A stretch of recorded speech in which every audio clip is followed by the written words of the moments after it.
آج ہم ایک بہت ہی دلچسپ لوک کہانی بہادر کمہار اور شیر اس کا ذرا گہرائی میں جائزہ لے رہے ہیں۔ جی، یہ کہانی ایک عام سے کمہار کی ہے جس کی زندگی بس ایک طوفانی رات کے بعد آپ کہہ لیں بالکل ہی بدل جاتی ہے۔ بالکل۔ ہم دیکھیں گے کہ کیسے حالات کبھی کبھی ایک عام آدمی کو بھی کچھ سے کچھ بنا دیتے ہیں۔ جی ہاں، اور یہ کہانی خاص طور پر اتفاقات، غلط فہمیوں اور قسمت کا جو کھیل ہوتا ہے نا، اس پر روشنی ڈالتی ہے۔ صحیح۔ کہ کیسے بس ایک واقعہ کسی انسان کی تقدیر بدل سکتا ہے۔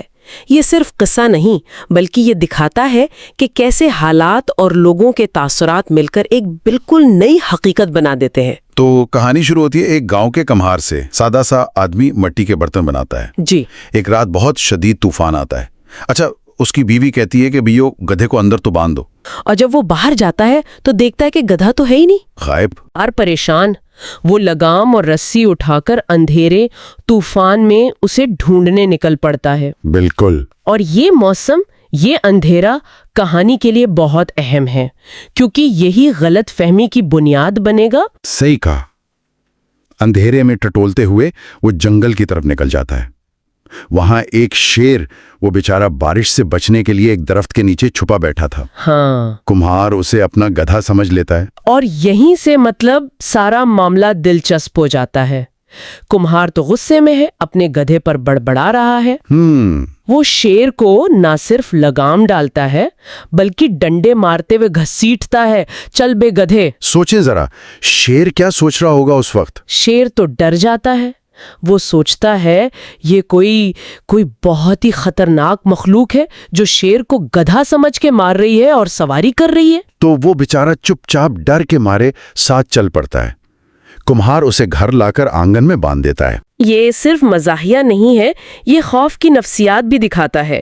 کمہار کا غصہ اسے اندھا کر دیتا ہے اور شیر کا خوف اسے بالکل بے بس۔ ہاں، دونوں اپنی اپنی غلط فہمی میں مبتلا ہیں۔ جی۔ اچھا، صبح جب لوگ اٹھتے ہیں گاؤں والے اور کمہار خود بھی، جب وہ باہر شیر کو بندھا دیکھتے ہیں تو سب دنگ رہ جاتے ہیں۔ یقیناً، گاؤں میں تو ایک دم ہلچل مچ جاتی ہے۔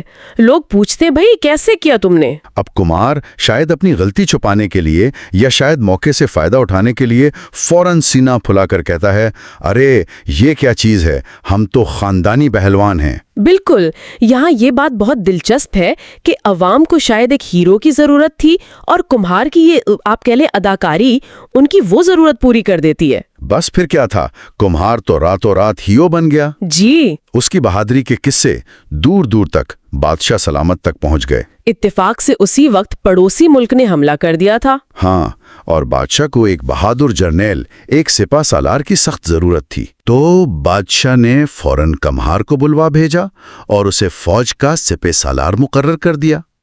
اب کمہار تو پھنس گیا، وہ تو مٹی کے برتن بنانے والا آدمی، جنگ لڑنا کہاں سے جانتا تھا، وہ بہت گھبرایا۔ گھر آ کر بیوی کو ساری بات بتائی تو بیوی نے ترکیب سکھائی۔ اچھا، کیا ترکیب؟ اس نے کہا کہ جب گھوڑوں کے استبل جاؤ تو سب سے کمزور مریل سا گھوڑا چننا تاکہ جنگ میں سب سے پیچھے رہ جاؤ اور جان بچ جائے۔ واہ، مطلب جان بچانے کی ترکیب۔ جی، وہ ایسا ہی کرتا ہے، لیکن قسمت کا کھیل دیکھیں۔ ہاں، جو گھوڑا اسے سب سے کمزور لگا وہ دراصل بادشاہ کا اپنا سب سے تیز رفتار گھوڑا تھا جسے اڑنے والا کہتے تھے۔ یہاں پھر ارادہ کچھ اور، نتیجہ بالکل الٹ۔ بالکل۔ پھر بیوی نے اسے گرنے سے بچانے کے لیے رسیوں سے گھوڑے پر کس کے باندھ دیا۔ اچھا۔ بادشاہ نے دیکھا تو پوچھا، بھائی یہ کیوں بندھے ہو؟ تو بہانہ بنا دیا کہ حضور ہم دونوں ہاتھوں سے تلوار چلاتے ہیں، اس لیے خود کو باندھا ہے تاکہ گر نہ جاؤں۔ اور بادشاہ نے اسے بھی اس کی کوئی جنگی حکمت عملی سمجھ لیا ہوگا۔ یقیناً، وہ تو پہلے ہی اس کی بہادری سے متاثر تھا۔ ہر مجبوری، ہر بہانہ اس کی بہادری کی دلیل بنتا جا رہا تھا۔ یہ دکھاتا ہے کہ جب ایک تاثر بن جائے تو لوگ ہر چیز کو اسی نظر سے دیکھتے ہیں۔ خیر، جنگ کا میدان، جیسے ہی جنگ شروع ہوئی گھوڑا بے قابو ہو گیا۔ وہ تیز رفتار جو تھا، ہاں، وہ سیدھا دشمن فوج کی طرف بھاگا۔ اب کمہار تو ڈر گیا۔ ظاہر ہے۔ اس نے راستے میں ایک بڑا سا درخت دیکھا، سوچا اسے پکڑ لوں تو شاید گھوڑا رک جائے۔ اس نے درخت کو زور سے پکڑا، مگر وہ درخت وہ کمزور تھا شاید۔ جڑ سے اکھڑ کر اس کے ہاتھ میں آ گیا۔ اب آپ منظر سوچیں، ایک سپاہی گھوڑے پر سوار، ہاتھ میں پورا درخت لیے دشمن کی طرف آ رہا ہے۔ دشمن فوج نے جب یہ دیکھا کہ یہ کوئی دیو ہے، کوئی بلا ہے جو درخت اکھاڑ کر حملہ کرنے آ رہا ہے، تو وہ تو خوفزدہ ہو کر بھاگ کھڑے ہوئے۔ میدان خالی؟ بالکل ویسے ہی جیسے شیر ڈر گیا تھا۔ ایک بار پھر خوف اور غلط فہمی نے وہ کام کر دیا جو شاید تلواریں نہ کر سکتی ہیں۔ کمہار کی نیت تو بھاگنے کی تھی، مگر نتیجہ نکلا فتح کی صورت میں۔ جی، بادشاہ بہت خوش ہوا، اسے ڈھیروں انعام و اکرام سے نوازا۔ تو یہ تھی کمہار کی کہانی۔ اتفاقات، غلط فہمیاں اور قسمت کا ایک آپ کہیں حیرت انگیز سلسلہ۔ جی، یہ کہانی ہمیں یہ سوچنے پر مجبور کرتی ہے کہ جسے ہم اکثر بہادری یا کامیابی سمجھتے ہیں، کیا وہ ہمیشہ حقیقی قابلیت یا محنت کا نتیجہ ہوتی ہے؟ یا اس میں حالات، دوسروں کی غلط فہمیاں اور بس قسمت کا بھی بڑا دخل ہوتا ہے؟ بالکل۔ اور شاید ایک گہرا سوال یہ بھی ہے کہ جب لوگوں کا بنایا ہوا تاثر اتنا طاقتور ہو جائے تو پھر اصل حقیقت کی اہمیت کتنی رہ جاتی ہے؟ یہ ایک نکتہ ہے جس پر غور کیا جا سکتا ہے۔